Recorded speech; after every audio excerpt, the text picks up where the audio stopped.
மக்களவை கூட்டத்தொடரில் கெத்தாக பேசுகிறேன் என பேசி மொக்கை வாங்குவது வழக்கமாக கொண்டிருக்கிறார்கள் எம்பிக்கள்.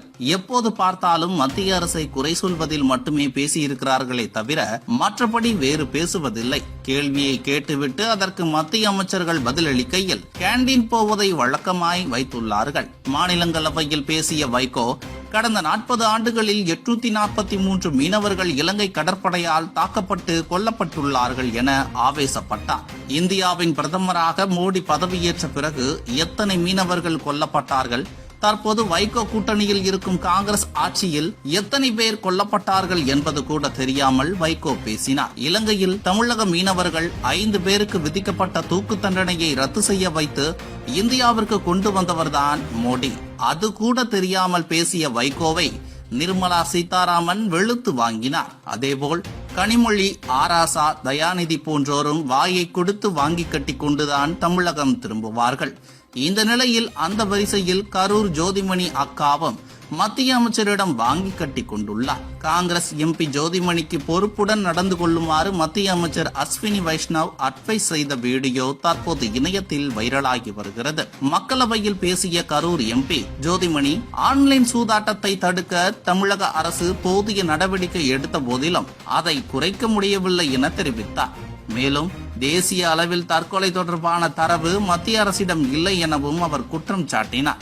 இதற்கு பதிலளித்த மத்திய அமைச்சர் அஸ்வினி வைஷ்ணவ், மாநில அரசே NCRB தரவுகளை பராமரிப்பதாகவும் மாநில அரசுகள் போதிய தகவல் அளித்தால் மத்திய அரசால் முறையாக பராமரிக்க முடியும் என்றும் கூறினார். அத்துடன் பொறுப்புமிக்க அவையில் அரசியலமைப்பு சட்டத்தை முழுமையாக ஆராய்ந்து வந்து கருத்து தெரிவிக்குமாறு கரூர் எம்பி ஜோதிமணிக்கு மத்திய அமைச்சர் அஸ்வினி வைஷ்ணவ் அட்வைஸ் கொடுத்தார்.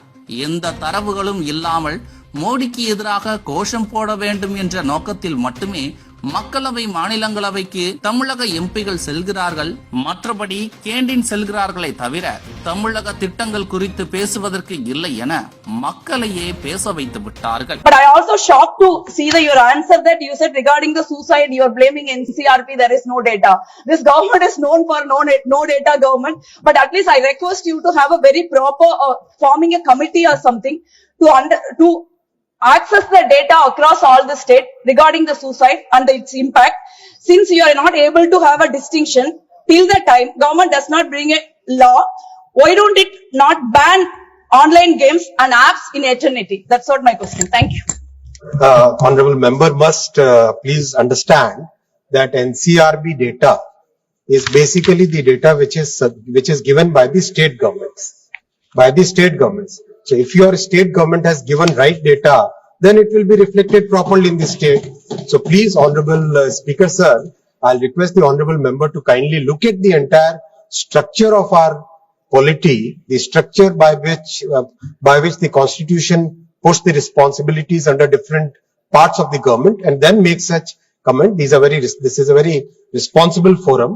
This is the House of the People, and any comment should basically be within the framework of the Constitution. இதுபோன்ற முக்கிய நிகழ்வுகள், அரசியல் தகவல்களை ஆழமாக மாறுபட்ட கோணத்திலும் அறிந்து கொள்ள மறக்காமல் உங்கள் TNS24 டிஜிட்டல் பக்கத்தை பின்பற்றிக் கொள்ளவும்.